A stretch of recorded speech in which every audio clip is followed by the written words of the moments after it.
Hello, and welcome to the Akashic Records on eclipses. Since we are under a lunar eclipse, the energy of the lunar eclipse, this seemed only appropriate. So I opened the Akashic Records on eclipses just prior to hitting record, and I have a list of questions that I'm going to ask. And right now I'm just kind of sitting in this opening visual that's really cool. There's a lot of information coming through. But I want to say that the questions I'm going to ask are, how do eclipses truly affect us, people? How does a lunar eclipse affect us, earth, animals, plants? How does a solar eclipse affect us, earth, animals, plants? What collective experience can we expect with today's lunar eclipse? And what's the most important message we need to know about eclipses? So this is having nothing to do with astrology. This is the Akashic Records perspective. So I'm super curious to see what they have to say about everything. So I will say that as I was opening, the visual I got, I almost like heard like the open close shutter of like a camera, like click. And what was interesting is, because we're talking about a lunar eclipse for today, I guess they're saying general. It's like they were showing either, at first it was a moon, but I'm getting the sense that it could be either, right?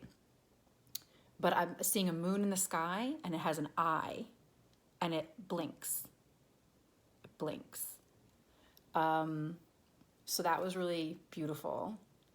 And I got this sense of like the shutter, the glimpse, the switch, and then the divine relationship of the sun and the moon and the dance that they do in orbit, and what the energy of the moon represents and what the energy of the sun represents, and when they meet each other, when they have this facing effect, facing each other, facing effect.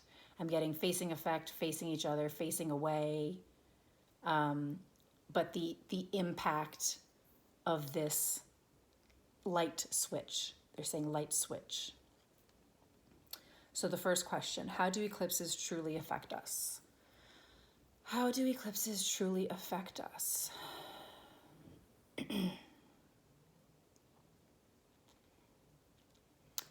Light beams, light source. Energetic switches, energetic glitches. I'm getting like flickering, glimmering, streaming, beaming. Just very much they're emphasizing light source and light source and life force. So they're putting life force and light source together. Each of us is a light source. Each of us has a light, a beam, and they're showing the levels of the beam. And they're saying, depending on your level of light, they're kind of saying like lightning effect. Also, they're saying dictates your experience with the sun-moon relationship during eclipses. So they're kind of going like this. Clicks, switches, light switches. They're kind of like on, off, illuminating. And they're kind of like going dark. So there's all the different relationships that we have with light. And then it also depends on our level of beam, our level of light beam. Cool. How does a lunar eclipse affect people, us, earth, animals, plants? I'm getting like radical, like, but it's light, right? It's light energy. So I'm getting like radical, like shakes. it kind of, but it's playing with light. So the movement is a lot. And so we anticipate that the effect is hard or harsh, but this is light energy. It's light. So it's how you are affected by light and the energy of light. And they're saying this is on all levels: emotional, spiritual, mental, physical. Your light beam, you being a light, people being a light, plants and animals and their light energy as well, the planet's light energy. So everything has light energy, light source, life force, light source. So they're just saying, depending on your part of it, your involvement or detachment, your connection to light and your light, or your detachment. So it seems like if you're more sensitive or if you're more aware, I'm getting like plants and animals are very affected by light source because they're paying attention. They are living in the natural world, the wilds of the natural world. So light source is imperative for their survival. So they are very much affected by the light source. People, I'm getting the distractions. We may or may not. It depends on how connected you are to the seasons and the cycles and energy and light. I'm getting like how all beings survive in tune with your natural rhythms or not depends on your sensitivity to eclipses. Cool. Okay. How does a solar eclipse affect us, people, earth, animals, and plants? How does a solar eclipse affect us? They're saying same thing, which makes sense, right? So the different light sources, the moon or the sun, okay? Beautiful. Ooh. I'm just getting I'm seeing light as in like when it's like a sunny day and you're looking up you're like under a tree and you're looking up the skies and you see like the dappled light kind of blinking through the leaves of a tree. It's that. And it just has to do with your connection to your light, your own light, and I'm getting like universal light. They're saying that it's a sweetness. The connection is sweet.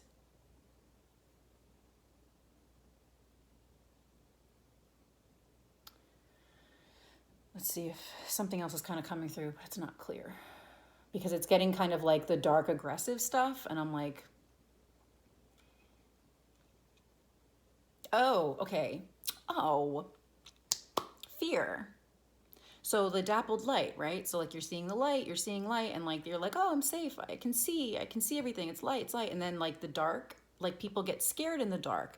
So they're going like the darkness, like when people are anticipating chaos and shambles during an eclipse, it also has to do with your relationship to darkness and what's in the shadows and what's in your shadows. So if you're afraid of the dark, if you're afraid of what happens at night, if you're afraid of your own darkness, if you're afraid of your own shadow or external darkness and shadow, then I'm just getting that, oh, they're saying it reflects back to you.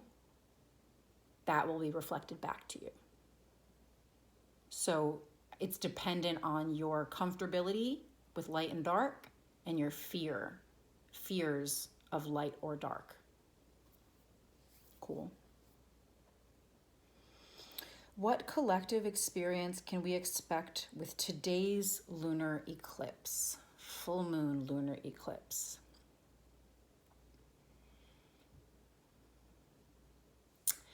I'm seeing like a magician like reveal something, like pulls, like there's like a table in front of a magician. He's got a white piece of fabric, and then he just reveals something under it and goes like, ta-da. But think about the energy of like a magician, right? Something's revealed and it might be a surprise, but this is fun, this is play. They're saying, if you want to be playful, if you want to enjoy it, if you're curious. If you're afraid, okay, so if you are afraid, when people talk about like shedding light on something or revealing something, if you've got demons and you're afraid that your dirty secrets or whatever are going to be revealed, these times are going to scare you because you're like, oh, who's going to say this? Who's going to call me out? Who's going to whatever? Who's going to shine a light on this thing that I hide in the darkness? So, but this does not feel like that. But it really, they're kind of saying it depends on what side of the table you're on. Oh, interesting. So the magician reveals, ta-da, what side of the table are you sitting on? Are you sitting on the magician side where you're having fun and you're like, oh yeah, let's reveal this, magic, surprise? Or are you on the other side, excited or afraid? Like what's gonna be under the sheet, right? That's cool. Very cool. So that might be why some people freak out when they hear about eclipses or even full moons, like illuminating things, versus other people who don't really have anything to hide, who are like, cool, what's coming? Like what's eclipsing in my life? What's eclipsing into my life? What's eclipsing out of my life? You know, like the excitement of like, ooh, things are going to move and shift.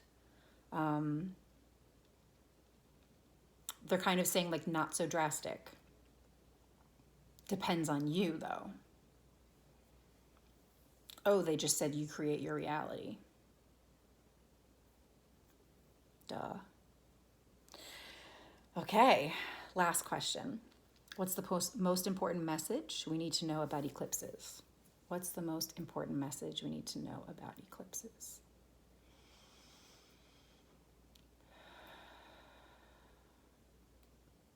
They said calm down and enjoy it. Like enjoy it. And they're kind of saying like if you can see it, if you can experience it, the divine relationship, the bond, the orbiting of the sun and the moon and how they do this dance in the sky, they're just like enjoy. They're saying the miraculous effect of the dance and the orbit of the sun and the moon. They're saying it's highly spiritual time. Gaze upon, we're gazing up into the skies. They're saying remembering, looking at the stars.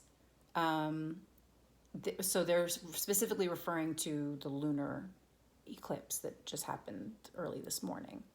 But with eclipses in general, they're saying, it's interesting, they're saying with the solar, it's fun to look at the ground and watch the kookiness and the craziness of the shadows, and they look different, like how everything looks different.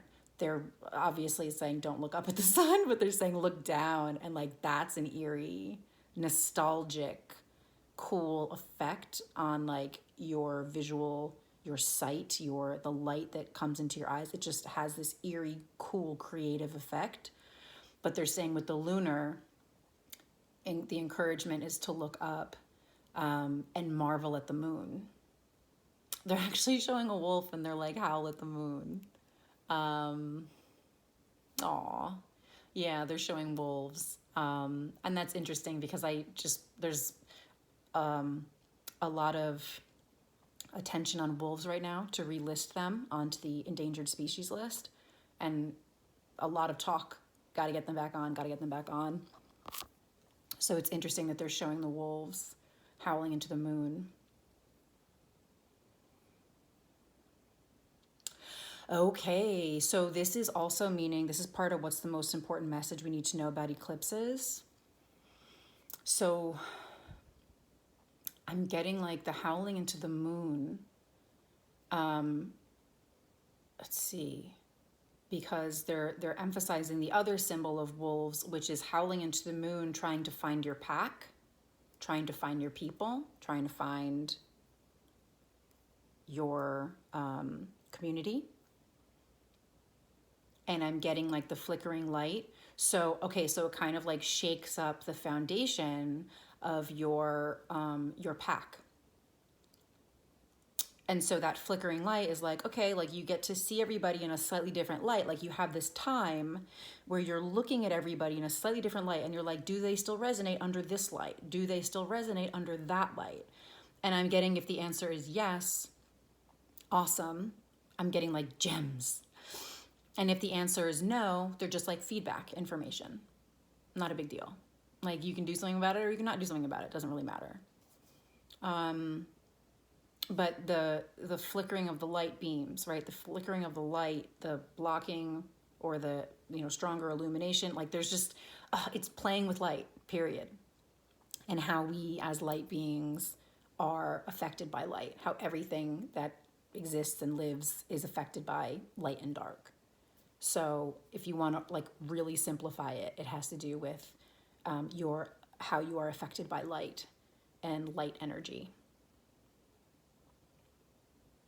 They're showing like a turn it up, bright, bright, bright, turn it down, right? And in this case, it's not gradual, right? So it's the shock of the like pushing a light on, off, but they're saying it's divine. It's divinely occurring in the sky, right? Let's see, is there any other closing message? They're just saying enjoy it.